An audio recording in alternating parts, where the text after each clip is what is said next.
మేమే గెలుస్తాం కదా పోయేసరికి కొంచెం పరిశానం ఉన్నారు. అంటుంది బతుకమ్మ అని ఆడపోయి ఢిల్లీలో లిక్కర్ మందమ్మినా అందరూ ఏమనుకున్నాడు బతుకమ్మ ఆడుతూ వానే పని చేస్తా అని పనికిరాని బతుకమ్మ చీరలు 60 రూపాయల చీరలు ఇచ్చి 1000 కోట్లు ఆడ మందు షాపులతో ఆమె అంటుంది జ్యోతిరావు పూలే పేరు పెట్టాలి, అసెంబ్లీలో విగ్రహం పెట్టాలని. ఏం చేసినమ్మా మీరు ఆయన 10 ఏళ్ళు జ్యోతిరావు పూలే జ్ఞాపకం రాలే, ఇవాళ జ్ఞాపకం వచ్చింది నీకు? మా ప్రగతి భవన్కి ఏ పేరు పెట్టాం? మహాత్మా జ్యోతిరావు పూలే పేరు పెట్టాం. అసలు జ్యోతిరావు పూలేని గుర్తించి ఆంధ్రప్రదేశ్లో నల్గొండ టౌన్లో రాజశేఖర రెడ్డి ముఖ్యమంత్రిగా కాంగ్రెస్ ప్రభుత్వం ఉన్నప్పుడు రాష్ట్ర వ్యాప్తంగా జ్యోతిరావు పూలేని ప్రభుత్వపరంగా జయంతి వర్ధంతి ఉత్సవాలు చేసిందే కాంగ్రెస్ పార్టీ ప్రభుత్వం. ఈమెనంటే పెద్ద జ్యోతిరావు పూలే గురించి మనకు ఏం తెలుసా మాకు?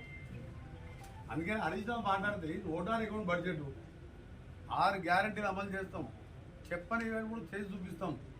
ఇప్పుడే చెప్పిన 13% 37,000 కోట్లు నువ్వు అప్పు చేసి ఒక బ్యారేజ్ కూలిపోయింది మేడిగడ్డ, దానికి 12,000 సంవత్సరం అప్పులే కట్టాలి. కూడా ప్రపంచ బ్యాంకు ఏడీబీలో అడుకో ద్వారా రుణాలు తీసుకుంటాం. ప్రైవేట్ బ్యాంకులకు తెచ్చి 11% వడ్డీ కట్టుకొని మునిగిపోయే ప్రాజెక్టు కట్టి ఆ కింది నీళ్ళు పైన లిఫ్ట్ చేసి 10 గండిపేటలంతా కట్టిన మననే చెప్పినా మీకు. ఏడిపోతే అన్నలే ఉంటాయి నీళ్ళు అవి, ఎటు పోవు. కింది కనీసం 6 పోనీ కూడా వదిలిపెడుతున్నాడు. ఆ 2 లక్షల కోట్లు 3,000 కోట్లు ఇస్తే మా సొరంగం పూర్తి అయితే మా ఏఎంఆర్పి లైనింగ్ చేసి ఉంటే ఇవాళ చల్లగా ఉంటుంది కదా. మీకు అవార్డు చేసిండు జస్టిస్ బ్రిజేష్, నేను ట్రిబ్యునల్కి పోయాను. జస్టిస్ బ్రిజేష్ గారు నల్గొండ జిల్లాకు రావాల్సిన వాటా ఇంత సాగర్ కాక ఇంకేనా అన్ని మోసిండు. హరీష్ రావు ఇరిగేషన్ మినిస్టర్గా, ఫైనాన్స్ మినిస్టర్గా రాష్ట్రాన్ని నాశనం చేసిండు. హరీష్ రావు ఫస్ట్ చెప్పిన హరీష్ రావు కేసీఆర్ లాంటి వాళ్ళు మాట్లాడే అర్హత లేదు. నల్గొండను నాశనం చేసి 10 ఏళ్ళు ఒక పనికిరాని మంత్రిని పెడితే వాడి ఇలా సాగు తట్టుకున్నాడు. మననే చెప్పిన మన వాళ్ళు చెప్పింది తిట్టొద్దు అనుకుంటే మీరు తింటారు, తినిపిస్తారు. ఏం తెలుసా నాకు? మహాత్మా గాంధీ యూనివర్సిటీ 12 కోట్లు పెట్టి ఇప్పుడు హాస్టల్ టెండర్ పిలిపించిన. హాస్టల్ లేదు, ఆడ పుస్తకాలు లేవన్న 66 మంది స్టాఫ్కి రిక్రూట్మెంట్ నోటీస్ ఇప్పిస్తున్నా. ఏఎంఆర్పి ఎల్లాల ప్రాజెక్టుకు అదనంగా 900 కోట్లతో ఇలా వారం 10 రోజులు టెండర్ పిలిపిస్తున్నాం.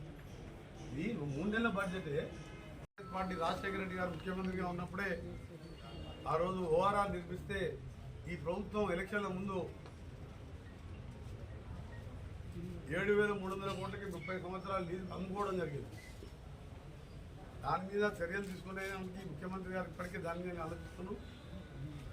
దానికి తోడు ఇవాళ అదొక రింగ్ రోడ్ అనేది అప్పట్లో దాంతోనే అభివృద్ధి. ఇవాళ ఎయిర్పోర్ట్ దాని పక్కనే మనం కట్టడం కాంగ్రెస్ ప్రభుత్వం. దానికి లింక్ ఇస్తూ టీవీ నరసింహ ఎక్స్ప్రెస్ వే 12-13 కోట్ల ఫ్లైఓవర్ నిర్మించి 69.5 కిలోమీటర్ల మెట్రో జైపాల్ రెడ్డి గారు అర్బన్ డెవలప్మెంట్ గారు ప్రత్యేక నిధులతో మెట్రో నిర్మించుకున్నాం.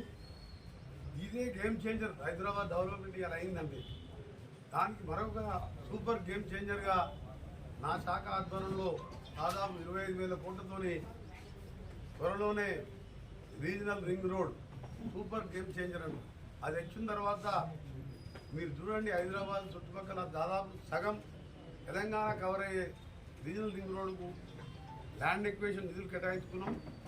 మననే గడ్కర్ గారి దగ్గర నేను 2 గంటలు మీరు రివ్యూ పెట్టినప్పుడు అన్నిటికీ కూడా క్లియరెన్స్ తీసుకొని 1-2 మాసాల్లోనే టెండర్ ప్రాసెస్ మొదలుపెట్టుకొని తిరుపతిలో కూడా మొదలు పెడుతున్నామని చెప్పి అందులో అప్పటి నిర్లక్ష్యం 4 ఏళ్ల కింద కేంద్ర ప్రభుత్వం ప్రకటిస్తే యుటిలిటీ ఛార్జెస్ అని 360 కోట్లు మొత్తం ప్రాజెక్టు రోడ్ కాస్ట్ వాళ్ళే పెట్టుకుంటారు.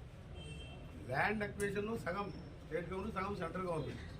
వాళ్ళు అడిగింది ఏంటంటే యుటిలిటీ ఛార్జెస్ మధ్యలో ఏమైనా సబ్స్టేషన్లు వచ్చినా, ఇండ్లు వచ్చినా, ఇంకేమైనా ఇండస్ట్రియల్ వచ్చినా షిఫ్ట్ చేయడానికి యుటిలిటీ 360 కోట్లు కట్టమంటే కేసీఆర్ గారు అప్పుడు ఒక ఇల్లీగల్గా ఆంధ్ర క్యాడర్కి చెందిన అవినీతి అధికారి సోమేష్ కుమార్ అనే చీఫ్ సెక్రటరీగా ఉన్న పెద్ద అవినీతి పరుడు మేము కట్టమని చెప్తే మేము రోడే క్లోజ్ చేసి రోడే శాంక్షన్ చేయవద్దని చెప్పి గడ్కర్ పంపించుకున్నాం. ఎన్ని చేయలేదు నా దగ్గర ఉన్నది.